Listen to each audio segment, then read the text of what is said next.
So I just got up a little bit ago. But was laying in bed. I got up about 5:30 and laying there thinking and praying and just having my morning thoughts. And I was thinking about the idea of the hands of Jesus, and it came to me as real Jesus was the thing that popped into my head, and it was about serving the community in a genuine way. And initially, I thought of like, you know, what came into my head, and this is while I'm laying in my nice warm bed, and it was about homeless people, and I was thinking of like in a subway, you know, this visions of kind of like a New York subway type of scene, and one of the things I thought of was like reverse busking, where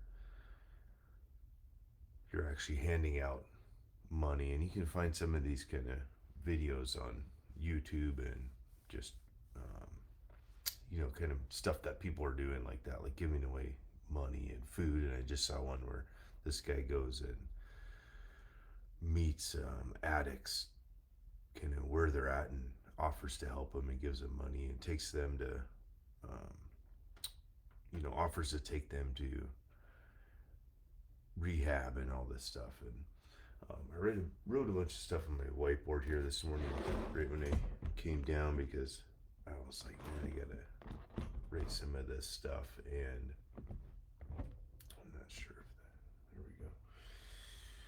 But I wasn't gonna do a live, especially I'm standing here shirtless and don't really like using my voice right when I wake up. But I came down and opened the Bible, and never made a wake up kind of video like this, but um, opened my Bible, and as in, if you've watched any of these videos recently, I like to just do like kind of Bible roulette and see what's going on and what's connectable.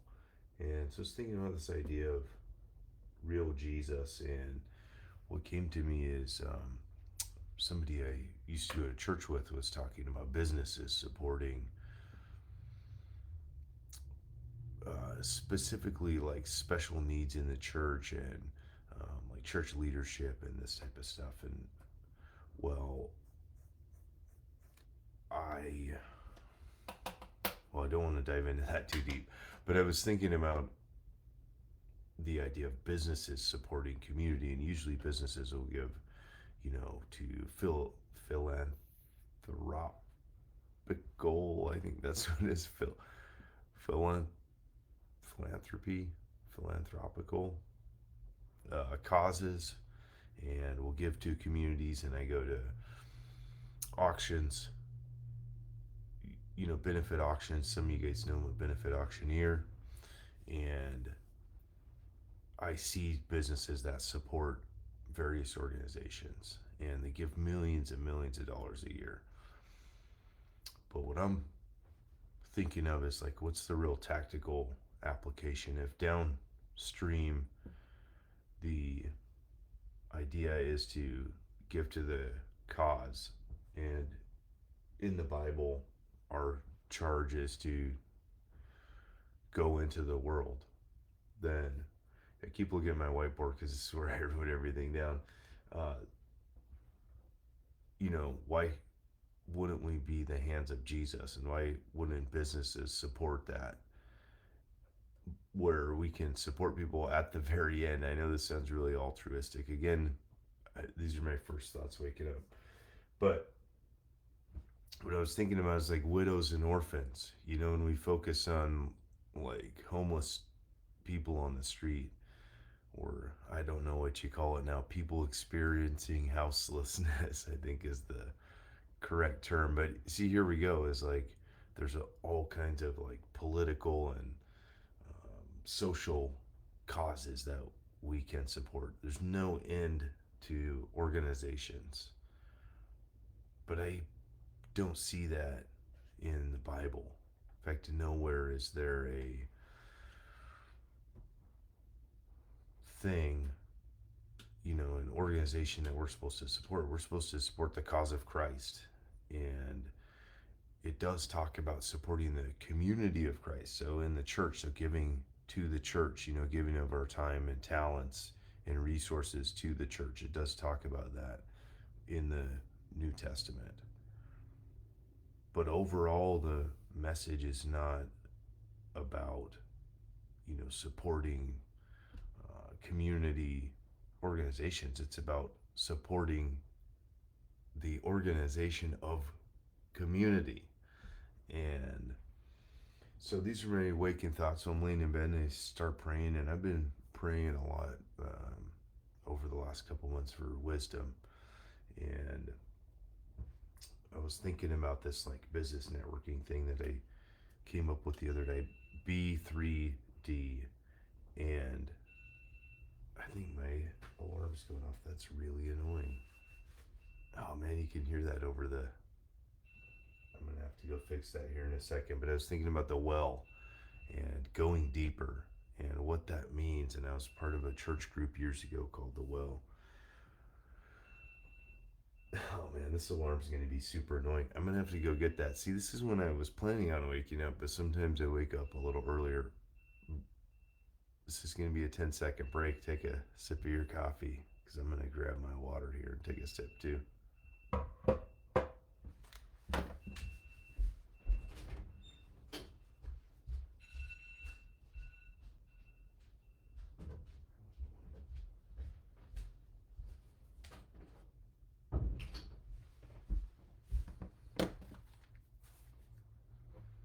How annoying.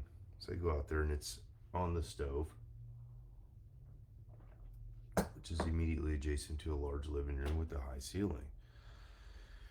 And this little phone sounds like a house alarm. You probably heard it on the mic, as a matter of fact. That was my little iPhone 13, right? And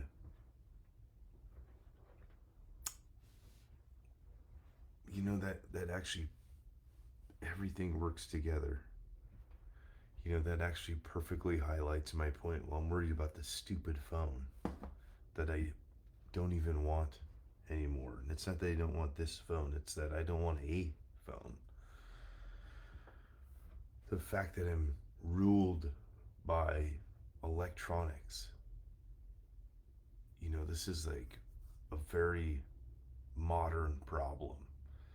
And so I turned to Ecclesiastes chapter 11.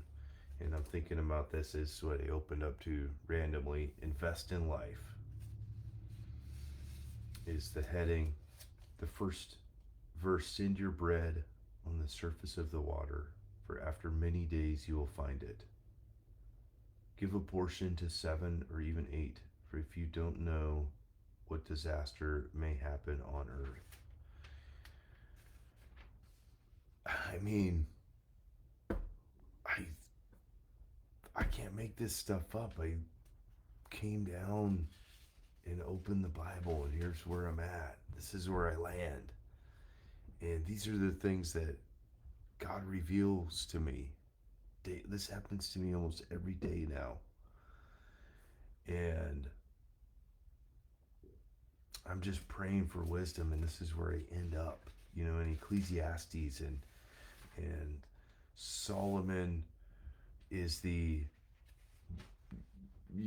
OG of wisdom, you know, the Solomon who wrote Ecclesiastes. The limitation of wisdom is back in chapter 9 of Ecclesiastes. Like these things are just like so crazy. I mean, even thinking of the well, I'm thinking about going deeper. And we say like the well of knowledge. I mean, these are the kind of things that I'm experiencing, and here we go. This is where I thought it got kind of wild. Ecclesiastes 11:7.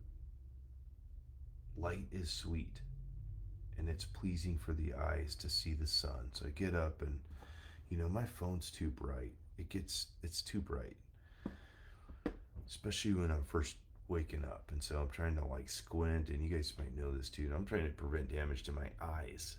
I got to have these things when I'm 60. This phone will be long gone in 15 years from now.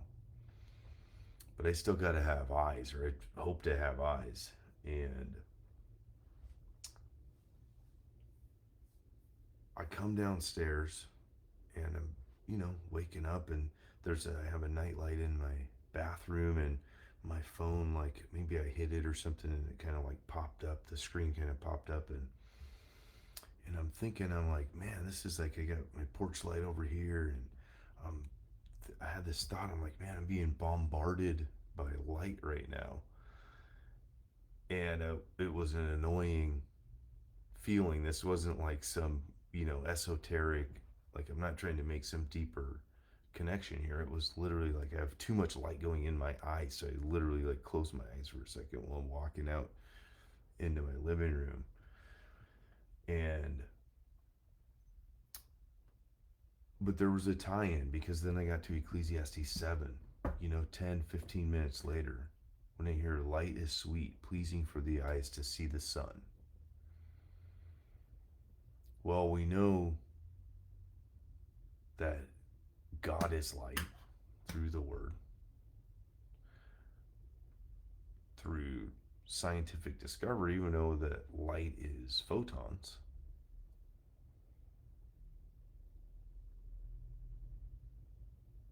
And we also know that God created everything through his word, which includes light. Now I'm reading the word, and I'm thinking about Jesus and being the hands of Jesus. The real Jesus is what I call it. I was imagining like, t-shirts or maybe a hat or something that says like real Jesus, and you're kind of like going to, surprising these people, kind of like, what was that show, man? The dude that brought the checks over to people's house, like Publishers Clearinghouse, and, maybe showing up and helping orphans and widows. And so I thought of this, and I thought light and selfless giving. And that's exactly what Jesus is. That's the model that we are presented. Giving of ourselves and living in light. So that's where I ended up in Ecclesiastes 11. Well, I go on Facebook to do this video, thinking about all this stuff. And again, this is, I'm calling it Real Jesus. And it's businesses supporting the work of Christ in the world. I wrote, no giving to churches, organizations, or social or political agendas. Resources only flow to the needs that need to be met. So I turn on Facebook. Sound like an old guy. I'm getting old, man. I'm 45 now. Um, I open Facebook to do this little live, and it said, and the first thing in my feed, and I'm telling you, this is like the kind of stuff that happens. So I know this guy. He's a musician, owns a coffee shop as well, like a well-known coffee shop in the area. He goes by Q Dot, and I open up, and his post is at the top of my feed, and it says, in part, it's a pretty long post, but check this out. The second paragraph: why can the world be on fire and people are not taking to the streets in mass? No musicians holding a huge rock concert to raise awareness like they did in the 80s, 90s. No revolution, no counterculture movement, no hippies, no civil rights, no hip hop, no punk, because most people have to negotiate like decisions like, can I raise hell, or will I be doxxed? Can I march in the streets, or do I work a double to make this car payment? And what I'm suggesting through this is that we don't raise hell in the streets, but we actually raise heaven in the streets. I know that sounds pretty cheesy, but just go with me here for a minute. the hands of Christ, light, and giving of ourselves. And I can certainly do more myself. If you're watching this and you're like, well, I know Jeremy. He's not out feeding the homeless and taking care of widows and orphans. I'm not. But I'm trying to get there. Thanks.